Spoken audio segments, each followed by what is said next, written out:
અગ્નિ સંસ્કાર પછી તરત ઘરે કેમ ન જવું જોઈએ? આ સત્ય જાણીને તમે હચમચી જશો.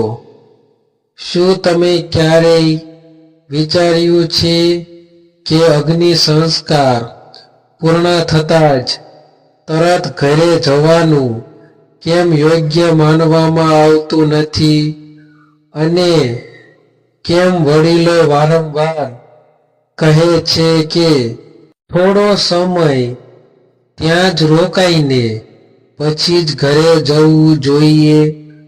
આ વાત સામાન્ય લાગતી હોય છતાં તેના પાછળ છુપાયેલું સત્ય અત્યંત ઊંડું અને ચોંકાવનારું છે. કારણ કે અગ્નિ સંસ્કાર માત્ર દેહનો અંત નથી, પરંતુ આત્મા અને જીવન વચ્ચેના અંતિમ બંધન તૂટવાની ક્ષણ છે. અને એ ક્ષણે આસપાસનું વાતાવરણ અત્યંત સંવેદનશીલ બની જાય છે. શાસ્ત્રો અનુસાર દેહ દહન થયા પછી પણ આત્માની ઊર્જા થોડા સમય સુધી ત્યાં જ સ્થિર રહે છે, કારણ કે વર્ષો સુધી જે શરીર તેની ઓળખ રહ્યું હોય છે તેમાંથી અચાનક અલગ થવું આત્મા માટે સરળ નથી. આવી સ્થિતિમાં જો પરિવારજન તરત જ ત્યાંથી નીકળી જાય તો આત્માને અચાનક એકાંતનો અનુભવ થાય છે, જે તેની શાંતિમાં વિઘ્ન ઊભું કરી શકે છે.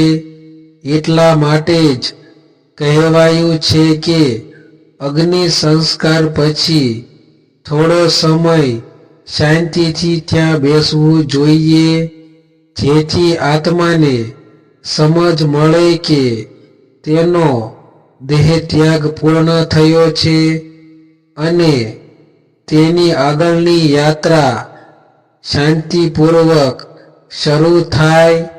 બીજી તરફ જો કોઈ તરત ઘરે પહોંચી જાય તો કહેવાય છે કે અગ્નિ સંસ્કાર સ્થળની સૂક્ષ્મ ઊર્જા તેની સાથે ઘરમાં પ્રવેશ કરી શકે છે, જે ઘરના વાતાવરણને પણ અસ્તવ્યસ્ત બનાવી શકે છે. આ કારણે જ હાથ પગ ધોઈને મન શાંત કરી અને વિધિ પૂર્ણ થયા પછી જ ઘર પ્રવેશ કરવાની પરંપરા બનાવવામાં આવી છે. વૈજ્ઞાનિક દ્રષ્ટિએ પણ આ રાહ જોવાનો સમય અત્યંત મહત્વનો છે, કારણ કે અગ્નિ સંસ્કાર એક ભારે માનસિક આઘાત હોય છે અને તરત જ રોજિંદા વાતાવરણમાં પ્રવેશ કરવાથી મન પર વધુ ભાર પડે છે. વડીલો જે રાહ જોવાનું કહે છે એ મનને સ્વીકાર કરવાની તક આપે છે કે એક સત્ય હવે બદલાઈ ગયું છે.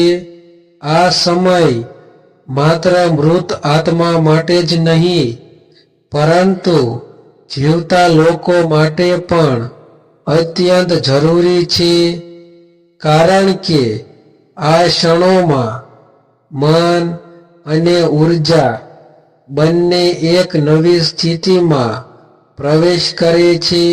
એટલા માટે જ સદીઓથી એક જ વાત કહેવામાં આવી છે કે અગ્નિ સંસ્કાર પછી ઉતાવળમાં ઘરે ન જવું, પરંતુ થોડું રોકાઈને શાંતિથી જવું, કારણ કે એ રાહ માત્ર સમય નથી, પરંતુ આત્મા અને જીવન વચ્ચેના અંતિમ સંતુલનની પ્રક્રિયા છે.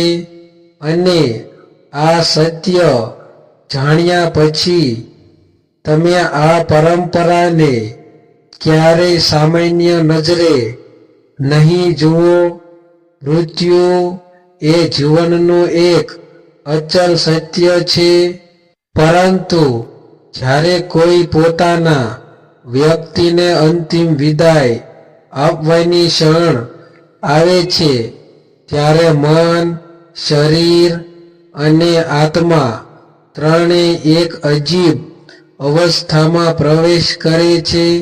અગ્નિ સંસ્કાર એ માત્ર એક વિધિ નથી, પરંતુ જીવન અને મૃત્યુ વચ્ચેના અંતિમ બંધન તૂટવાની પવિત્ર ક્ષણ છે.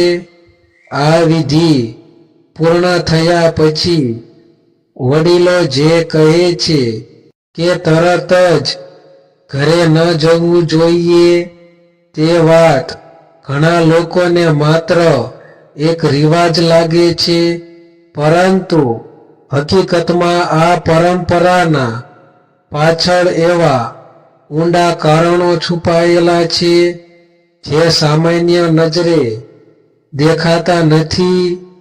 જ્યારે અગ્નિ સંસ્કાર થાય છે, ત્યારે માત્ર દેહનો અંત નથી થતો, પરંતુ એક આખી જીવન યાત્રાનું સમાપન થાય છે. આ ક્ષણોમાં આસપાસનું વાતાવરણ અત્યંત સંવેદનશીલ બની જાય છે. શાસ્ત્રો અનુસાર દેહ છોડ્યા પછી પણ આત્માની ઊર્જા થોડા સમય સુધી આસપાસ જ રહે છે, કારણ કે વર્ષો સુધી જે શરીર તેની ઓળખ હતું તેને છોડવું આત્મા માટે તરત સરળ નથી.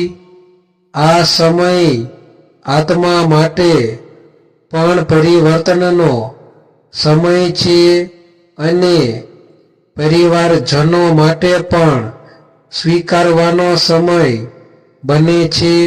આથી જ કહેવાયું છે કે અગ્નિ સંસ્કાર પૂર્ણ થયા પછી થોડો સમય ત્યાં જ રોકાવું જોઈએ.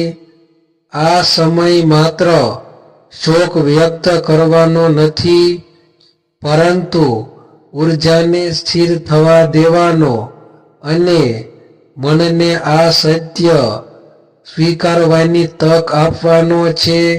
જો માણસ તરત જ ત્યાંથી નીકળી જાય તો તે માત્ર એક પરંપરાનો ભંગ નથી કરતો, પરંતુ પોતાના મન પર પણ અચાનક ભાર મૂકી દે છે. આ રાહ જોવાનો સમય મનને સમજ આપે છે કે હવે જીવનમાં એક મોટો ફેરફાર આવી ગયો છે. વૈજ્ઞાનિક દ્રષ્ટિએ પણ આ રાહ ખૂબ જરૂરી છે. અગ્નિ સંસ્કાર એક ગહન માનસિક આઘાત હોય છે. તરત જ રોજિંદા વાતાવરણમાં પ્રવેશ કરવાથી મન દબાઈ જાય છે અને શોક અંદર જ દબાઈ રહે છે. થોડો સમય શાંતિથી બેસવાથી શ્વાસ સ્થિર થાય છે, વિચારો શાંત થાય છે અને મન સ્વીકાર તરફ આગળ વધે છે. આ વિડીયોમાં આપણે સમજવાના છીએ કે અગ્નિ સંસ્કાર પછી તરત ઘરે ન જવાની પરંપરા કેમ બનાવવામાં આવી, તેના પાછળના આધ્યાત્મિક રહસ્યો શું છે, વડીલોએ આ નિયમ સદીઓથી કેમ જાળવી રાખ્યો અને આજના સમયમાં પણ તેનો અર્થ કેમ એટલો જ મહત્વનો છે. આ સત્ય જાણ્યા પછી તમે આ પરંપરાને ક્યારેય સામાન્ય નજરે નહીં જુઓ. અગ્નિ સંસ્કાર પૂર્ણ થયા પછી તરત ઘરે ન જવાની પરંપરા પાછળ સૌથી પહેલું કારણ આત્માની શાંતિ સાથે જોડાયેલું છે. શાસ્ત્રો અનુસાર દેહ દહન થયા પછી આત્મા તરત જ આગળની યાત્રા શરૂ કરતી નથી. વર્ષો સુધી જે શરીર તેની ઓળખ રહ્યું હોય છે તેને છોડવામાં આત્માને થોડો સમય લાગે છે. આ દરમિયાન આત્માની ઉર્જા આસપાસ જ રહે છે અને પરિવારજનોની શાંતિપૂર્ણ હાજરી આત્માને સ્થિરતા અને આશ્વાસન આપે છે. બીજું મહત્વનું કારણ ઉર્જાત્મક સંતુલન છે. અગ્નિ સંસ્કાર સ્થળે ભારે દુઃખ, શોક અને દહનની ઉર્જા એક સાથે સંગ્રહિત થાય છે. આ ઉર્જા તરત જ નષ્ટ થતી નથી. જો વ્યક્તિ તરત જ ત્યાંથી ઘર જાય તો કહેવાય છે કે આ સૂક્ષ્મ ઉર્જા તેની સાથે ઘરમાં પ્રવેશ કરી શકે છે, જેના કારણે ઘરનું વાતાવરણ અશાંત બની શકે છે. આથી જ હાથ પગ ધોઈને થોડો સમય રોકાઈને અને મન શાંત કરીને જ ઘર જવાની પરંપરા રચાય. ત્રીજું કારણ માનસિક સ્વાસ્થ્ય સાથે જોડાયેલું છે. અગ્નિ સંસ્કાર એક અત્યંત આઘાતજનક અનુભવ છે. તરત જ રોજિંદા જીવનમાં પ્રવેશ કરવાથી મન પર દબાણ વધે છે અને શોક અંદર જ દબાઈ રહે છે. થોડો સમય ત્યાં બેસવાથી મનને ઘટના સ્વીકારવાની તક મળે છે અને ભાવનાઓ ધીમે ધીમે સંતુલિત થાય છે. ચોથું કારણ સાંસ્કૃતિક સમજ છે. વડીલોએ આ પરંપરા એટલા માટે બનાવેલી કે માણસ ઉતાવળમાં કોઈ ભૂલ ન કરે અને અંતિમ વિધિ પૂર્ણ થવાની ગંભીરતા સમજી શકે. આ રાહ જોવાનો સમય માણસને જીવનની નાશવંતતા અને સંબંધોની કિંમત સમજાવે છે. આ તમામ કારણો સ્પષ્ટ કરે છે કે અગ્નિ સંસ્કાર પછી તરત ઘરે ન જવું એ કોઈ અંધશ્રદ્ધા નથી, પરંતુ આત્મા, મન અને ઘરના વાતાવરણને સંતુલિત રાખવા માટે રચાયેલ એક ગહન અને સમજદાર પરંપરા છે. અગ્નિ સંસ્કાર પછી તરત ઘરે ન જવાની પરંપરા માત્ર એક રિવાજ નથી, પરંતુ જીવન, મૃત્યુ અને આત્મા વચ્ચેના સૂક્ષ્મ સંબંધની ઊંડી સમજ છે. આપણા પૂર્વજોએ જે નિયમો બનાવ્યા છે તે કોઈ ભય ફેલાવવા માટે નથી, પરંતુ પરિવારની શાંતિ, મનની સ્થિરતા અને આત્માની યાત્રા સરળ બને તે માટે છે. આજના સમયમાં આપણે ઘણી પરંપરાઓને અંધશ્રદ્ધા કહીને અવગણીએ છીએ, પરંતુ જ્યારે આપણે તેના પાછળના અર્થને સમજીએ છીએ ત્યારે ખબર પડે છે કે તેમાં માનસિક, વૈજ્ઞાનિક અને આધ્યાત્મિક ત્રણેય સ્તરે વિચાર કરવામાં આવ્યો છે. મૃત્યુ પછીનો સમય માત્ર શોક કરવાનો નથી, પરંતુ સ્વીકાર કરવાનો સમય છે. થોડી રાહ, થોડું મૌન અને થોડું સ્થિર મન, આ ત્રણ વસ્તુઓ માણસને અંદરથી મજબૂત બનાવે છે. જ્યારે તમે આ પરંપરાને સમજ સાથે અનુસરો છો ત્યારે તમે માત્ર વિધિ પૂરી નથી કરતા, પરંતુ પોતાના મન અને ઘરને પણ સુરક્ષિત રાખો છો.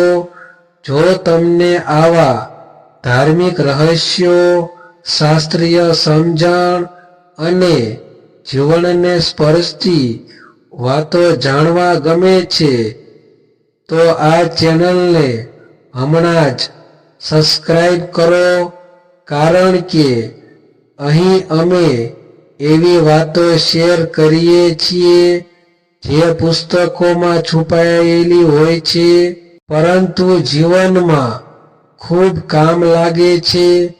વિડિયો ગમ્યો હોય તો લાઈક કરો, તમારા વિચારો કોમેન્ટમાં લખો અને આ જાણકારીને પરિવારજનો સાથે શેર કરો જેથી વધુ લોકો સુધી સાચી સમજ પહોંચે.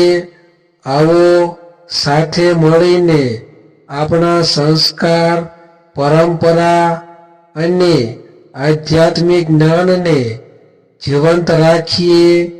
ફરી મળીએ એવી જ એક મહત્વપૂર્ણ અને આંખ ઉઘાડતી વાત સાથે.